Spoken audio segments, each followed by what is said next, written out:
कैसे हुआ था उनका जन्म। पवन सुत की माता अंजनी अपने पूर्व जन्म में इंद्र राज के महल में एक अप्सरा थी। उनका नाम पुंजिक स्थला था। उनका रूप बहुत आकर्षक था और उसका स्वभाव बहुत चंचल था। एक बार चंचलता के कारण उन्होंने तपस्या में लीन एक तपस्वी के साथ अभद्र व्यवहार किया। तब ऋषि ने क्रोध में पुंजिक स्थला को शाप दिया कि वह बंदरी का रूप धारण कर लेगी। यह सुनकर पुंजिक स्थला को बहुत ग्लानि हुई और उसने ऋषि से क्षमा मांगकर शाप को वापस लेने के लिए विनती की।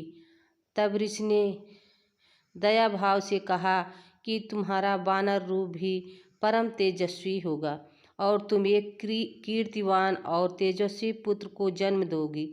आइए आज की कड़ी में जानते हैं पवन सुत के माता का पूर्व जन्म की कथा। साथ ही हम बताएंगे कि पवन सुत का जन्म किस प्रकार हुआ और उनको वानर रूप मिला। तपस्या में लीन ऋषि ने शाप मिलने से के पश्चात एक दिन पुंजिक स्थला ने से इंद्रदेव ने मनचाहा वरदान मांगने को कहा। तब पुंजिक स्थला ने इंद्रदेव से आग्रह किया कि संभव हो तो ऋषि द्वारा आपसे मुक्ति प्रदान करें। इंद्रदेव के पूछे जाने पर पुंजिक स्थला ने बताया कि मुझे प्रतीत हुआ कि ऋषि एक वानर और मैंने एक ऋष का पर फल फेंकना शुरू किया, परंतु वह कोई साधारण वानर नहीं अपितु वह परम साधु थे।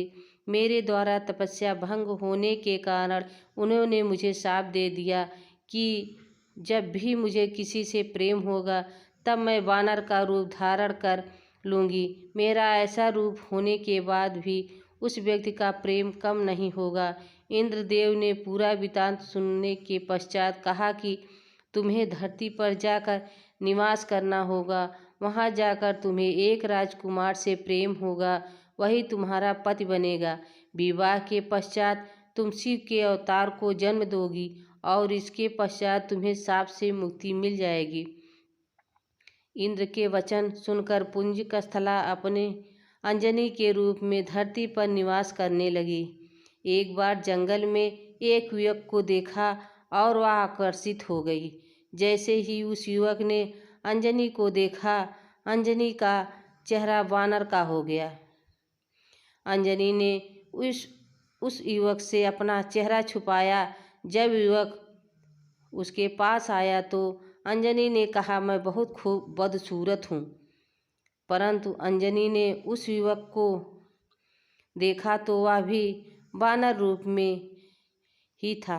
उस युवक ने बताया कि मैं वानर राज केसरी हूँ और जब चाहूँ मनुष्य रूप धारण कर सकता हूँ। दोनों को एक दूसरे से प्रेम हुआ और विवाह के बंधन में बंध गए। कुछ समय बाद जब दोनों संतान सुख से वंचित रहे तब अंजनी ऋषि के पास पहुँची और अपनी पीड़ा बताई।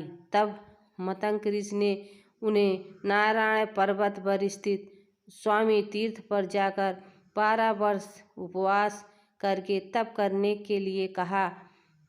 इस प्रकार वायुदेव ने प्रसन्न होकर वरदान दिया, तुम्हें अग्निवीर सुवर्ण वेदांगों का मर्मज्ञ बलशाली पुत्र होगा।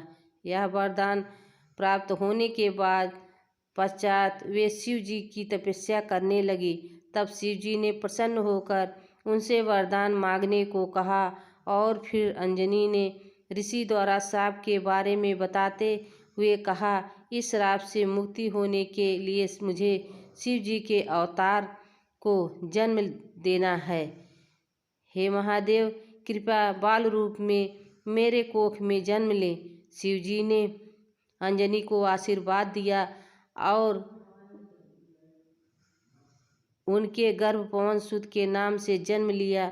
अंजनी पुत्र होने के कारण पवन सुत को अंजेय भी कहा जाता है। और दोस्तों, यहाँ पर समाप्त करते हैं आज की कहानी।